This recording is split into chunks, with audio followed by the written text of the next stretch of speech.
as far as the way the gut's function goes, is I always tell people, before we clean the gut, I've got to make sure that the waste and the trash can get out of your body. So that's going to be liver and that's going to be kidneys. So in Eastern medicine, kidneys are anxiety and depression. And the liver is, they call it angry man or angry person syndrome. So I can always tell people, look, if something's giving you anxiety and after the anxiety goes away and you think about it, you're like, why did that stress me out? That wasn't that big of a deal.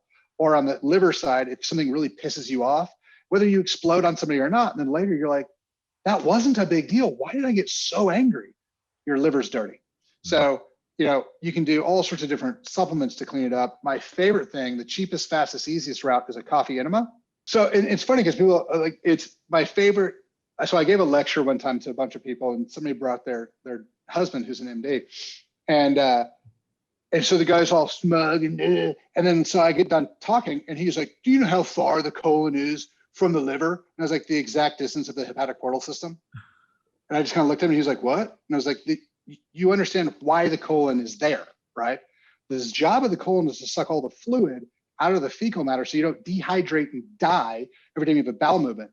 That blood vessel system that sucks it out of the colon, it takes it directly to the liver so that your liver can then clean all that water, push the water back into the system, and the waste then comes back down and gets excreted. So that's why coffee enemas work. If you put a fluid, specifically when it has oils, like coffee has an oil to it, and so that comes through, it helps break up congealed bile salts in the liver, and it gets sucked straight through that hepatic portal system and dropped directly in the liver. So you get to bypass hydrochloric acid, digestive enzymes from the liver and the pancreas, and all sorts of things.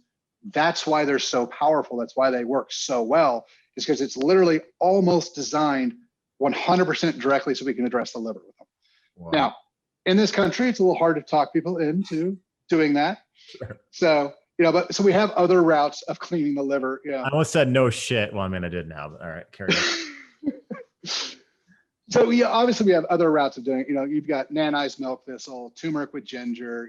There's all sorts of other things we can do. But the fastest is to put coffee up your butt. That's exactly right. Okay, cool. Because the other cool thing about that is let's say you have a parasitic infection in your liver and in your bowel, your gut, you can kill both those parasites with the coffee enema. Okay, so this is not hot coffee, right? I didn't. Oh, no. 95 to 100 degrees. So it's basically the same temperature as your body. I had to ask the question because I don't want somebody to be like, I made a pot of coffee and then I did a handstand and. Yeah, that's a very, very good point. People will do very interesting things. Okay, all right, 95 to 100 degrees. Okay, cool. Yeah, so and that's the best way to clean the liver. And it's funny because I've had people come in.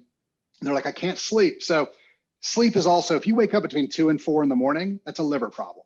Yeah. And so we clean the liver and that goes away. And I've had people come in like, man, my sleep is trash. I just can't do it no matter what I take or what I do. And I'll talk to them like, look, I will never ask you again, do 3 coffee enemas in 1 week. And if you still can't deal with them, I'll never talk to you about them again. They'll do them and I come back, they're like, oh, they're not that big of a deal. 2 weeks later, they come back and I'm like, how's your sleep? They're like, oh, it's awesome. Okay, it's taken me 8 months to talk you into doing this. And in 2 weeks, your sleep went back to perfect. So. Are they doing this at home or is this something you? Oh, yes. No, yeah, this is definitely an at-home thing. Okay. This isn't in the clinic thing. Okay, all right. So, but no, so that's a big piece. And what's also funny is, we'll talk people into doing coffee enemas and they'll be like, all right, cool. Because it's the cheapest way. That's why I like doing it this way. And they'll call me up because some people will see the parasites flowing out of them. Really? And I get phone. Oh yeah, it's fun. And I always tell people, I will trust you as a person. If you tell me things are coming out, I don't need pictures. You don't need to fish them out and bring them in baggies. I will trust you. Like, I don't need to see them. But people still send me pictures. And so I get phone calls. How many of these can I do in a day? And I'm like, don't do more than 3. And they're like, they don't even say thanks. They just hang up the phone and go do another one.